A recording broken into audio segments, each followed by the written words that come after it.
इसहाक डार के नवासे रज़ा डार के रेप केस के हवाले से जिस तरह एक मीडिया ट्रायल चल रहा है, तो मेरा इरादा था मैं मज़ीद कोई वीडियो ना बनाऊँ उस केस के ऊपर। लेकिन जिस तरह से हमारे बड़े-बड़े सहाफ़ी, उलमा, हमारे मीडिया हाउसेज़ और जिस तरह से एक सारा नैरेटिव बिल्ड किया जा रहा है, क्या सियासी लोगों की तरफ से, क्या कानूनी लोगों की तरफ से, I couldn't resist my self कि इनके रिएक्शंस देख के मुझे गुस्सा आया कि किस तरह से जब एक एलीट का बच्चा किसी केस में फँस जाता है, तो ये उसको प्रोटेक्ट करते हैं। मैं यहाँ पर आपको कुछ रिएक्शन वीडियोज़ दिखाऊँगा। जिस तरह से यूट्यूब पे एक रिएक्शन वीडियो होती है, कोई गाना चल रहा होता है, कोई बंदा उसको सुन के उस पे रिएक्शन दे रहा होता है। आप इसको भी रिएक्शन वीडियो की तरह ही देखें। आपका रिएक्शन इस पे क्या होगा, जो सब चीज़ें मैं आपके साथ शेयर करने जा रहा हूँ इसके बाद। इसी हवाले से वज़ीर-ए-आज़म साहब के जो मुशीर हैं, राना सनाउल्लाह साहब, इनका मैं बयान आपके साथ शेयर करता हूँ। उनका ये कहना है कि और वाक़या एक नॉन इश्यू है, ज़बरदस्ती इश्यू बनाया जा रहा है। रज़ा डार ने सोचा होगा ख़वातीन को पाकिस्तान बुलाकर इनसे पैसे निकलवाए जाएँ, जिससे मामला मिसहैंडल हुआ।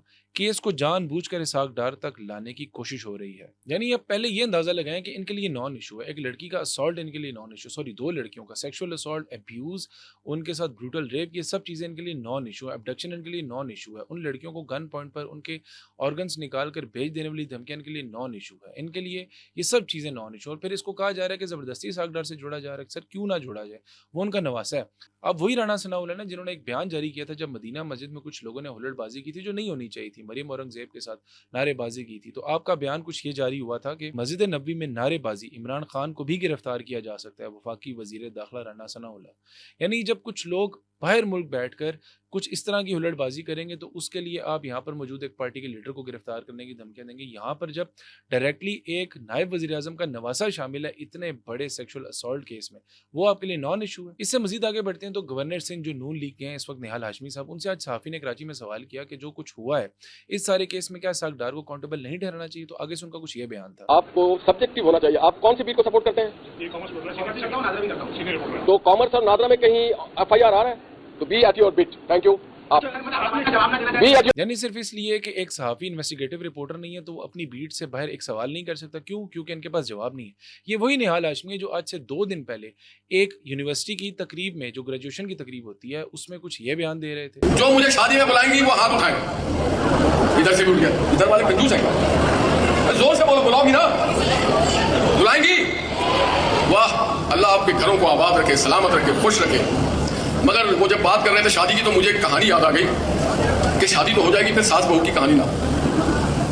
जो सास बहू की कहानी करेगी वो हाथ उठाए, कोई मत उठाना। यानी अब इनका लेवल ऑफ इंटेलेक्ट चेक करें कि ये गवर्नर सिंध है, गवर्नर वाइस चांसलर होता है तमाम यूनिवर्सिटीज़ का। ये वहाँ पर फ्रेशली ग्रेजुएट लड़कियों को फ्यूचर के हवाले से गाइड करने के बजाय ये पूछने कि क्या वो उनको शादी पे बुलाएंगी। यानी इनकी नज़र में लड़कियों का काम ग्रेजुएशन के बाद सिर्फ शादी करना होता है, और उनसे सास बहू के मसाइल डिस्कस किए जा रहे हैं, और फिर ये एक सहाफ़ी पर सवाल उठा रहे हैं कि वो अपनी बीट से बाहर सवाल नहीं कर सकता। आगे चलें। सीनियर सहाफ़ी मुनीब फारूक साहब ने 2 दफ़ा अपनी वीडियो में क्या लफ्ज़ इस्तेमाल किया, ज़रा सुने। और उन्होंने तो ये तक कह दिया जी कि खुदा खास्ता जी जो बॉस का बंदा है, बॉस था जी एफआईआर के अंदर मेंशन, वो जी अली डार साहब हैं खुदा खास्ता, और वो अली डार साहब जो हैं जी उनकी जो इमेजेस है सेफ सिटी के वो छुपा दिए गए हैं। खुदा न ख्वास्ता, इसके बाद वो नाउज़ बिल्ला भी कह सकते थे, लेकिन इनकी इत्तला के लिए अर्ज़ है कि अली डार मामू है रज़ा डार के, जो सारे वकूए में जिसने इन लड़कियों को फैसिलिटेट किया यहाँ तक लाने के लिए, और फिर जिस जगह पर रेप हुआ वहाँ पर स्टे भी रज़ा डार ने ही करवाया था। इससे आगे बढ़ते हैं। इस मुल्क के एक और सीनियर सहाफ़ी हैं जो एक मखसूस पार्टी के हवाले से उनकी ज़बान थकती नहीं है तनकीद करते करते, यार छोटे-छोटे मामले पे उन्होंने कुछ ये बयान दिया। ये मामला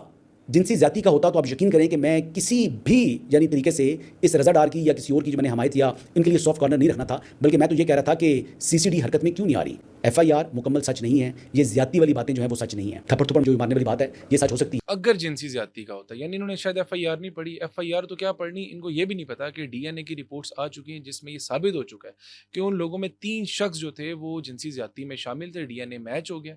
तो मेरा ख्याल है अब इनको अगला वीलॉग बनाना चाहिए, सीसीडी को उनको बिल्कुल बख्शना नहीं चाहिए। अब अंदाजा लगाएं किस तरह से नरेशन बिल्डिंग हो रही है, और इनके लिए खैर थप्पड़ तो कोई बड़ी बात नहीं, कह रहे थप्पड़ शप्पड़ मारे हैं, इट्स ओके, थप्पड़ तो कोई बड़ी बात नहीं है। इससे आगे बढ़ते हैं। एक और सीनियर सहाफ़ी अमार मसूद साहब, उन्होंने कुछ ये फरमाया। जो अब सारी बातें देख लें जो एफआईआर दर्ज हुई, जो मजिस्ट्रेट के खिलाफ के सामने बयान हुआ, उसमें कहीं जिक्र है ही नहीं कि रज़ा डार को जो है वो उसने खवातीन ने ज्यादती की, खवातीन से उसने ज्यादती किया। ये सोशल मीडिया पर हाइप क्रिएट की गई है। यानी अब डिनाइल की इंतहा देखें। एफआईआर में ये तो नहीं लिखा हुआ कि उसने रेप नहीं किया, यानी सर वो फैसिलिटेशन में तो शामिल है। उसने यहाँ पर उनको बुलाया, वीज़ा जारी करवाया, टिकट जारी करवाया, उनको फैसिलिटेट किया पाकिस्तान आने में, उनको स्टे करवाया। वो सारा वकूआ जिस घर के अंदर या जिस फ्लैट के अंदर हुआ वहाँ पर रज़ा डार मौजूद था। तो आप कैसे उसे मक्खन से बाल की तरह निकाल सकते हैं? ये तो ऐसे ही हो गया कि 2 डकैत थे, उनमें से एक ने बाइक से उतर उतर के डकैती की, दूसरा बाइक पे बैठा था।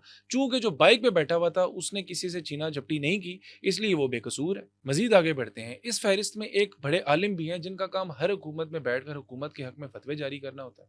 उन्होंने कुछ यूं बयान दिया है कि बदकिस्मती से इसहाक डार साहब के खिलाफ जो मुहिम चलाई जा रही है वो बज़ाहिर किसी साबित शुदा जुर्म के बजाय सियासी इख्तलाफ और नफरत पर मबनी महसूस होती है, जो काबिल अफसोस है। शायद इन तक भी खबर पहुंची नहीं कि जुर्म साबित हो चुका है, रेप साबित हो चुका है। लेकिन ये वही आलिम नहीं जिनसे यूरोप विजिट पर कुछ नौजवानों ने सवालात किए, अकाउंटेबिलिटी की इनकी और इनके कंट्रीब्यूशन के हवाले से पूछा। तो ये पाकिस्तान पहुंचते साथ ही इन्होंने जो पहला फतवा जारी किया वो उन्होंने कहा कि नामूसे रिसालत के ऊपर अटैक है, और अपने ऊपर उठाए गए सवालात में ऐसा फतवा जारी कर दिया जिनसे उन नौजवानों की जान खतरे में पड़ सकती थी। और इसको फिर एक मखसूस पार्टी के साथ भी जोड़ दिया, बिल्कुल राना सनाउल्लाह की तरह। यानी बैरून मुल्क में कुछ लोगों ने आपसे सवाल किए, आपने पाकिस्तान में आके उसको एक पार्टी का एजेंडा करार दे दिया। तो यहाँ पर इसहाक डार साहब क्यों इसके साथ कनेक्टेड नहीं है, जबकि वो लड़का उनका नवासा है। और फिर इस सारे मामले के आखिर में इसहाक डार और अली डार साहब, जो आज हमें सफेद टोपियां पहने नजर आए, गालिबन किसी कम्युनिटी के साथ बैठकर कोई गुफ्तगू कर रहे थे। ये सारी नरेशन बिल्डिंग है, ये सारी इमेज बिल्डिंग है। ये शायद भूल गए कि ये 80s 90s का दौर नहीं रहा। और इसके बाद मेरा सवाल आखिर में पंजाब हुकूमत से है। कुछ दिन पहले पंजाब हुकूमत ने असेंबली में एक बिल पेश किया था, एंटी सोशल बिहेवियर बिल। तो मेरा सवाल ये कि जो सारा वकूआ हुआ है ये सीसीडी के अंडर भी आता है और ये एंटी सोशल बिहेवियर के अंडर भी आता है। अगर वो बिल पास हो जाता है या आने वाले दिनों में वो पास हो जाएगा, तो क्या ये रजा डार उसके तहत कन्फिस्केट किया जाएगा, उसकी जायदाद को, उसके आईडी कार्ड को, उसके पासपोर्ट को, उस पर लगाई जाएगी बार के वो सोशल मीडिया इस्तेमाल ना करे, उसके मोबाइल जब्त किए जाएंगे, उससे नेशनलिटी छीन ली जाएगी। क्या ये सब चीज़ें इनके साथ भी होंगी?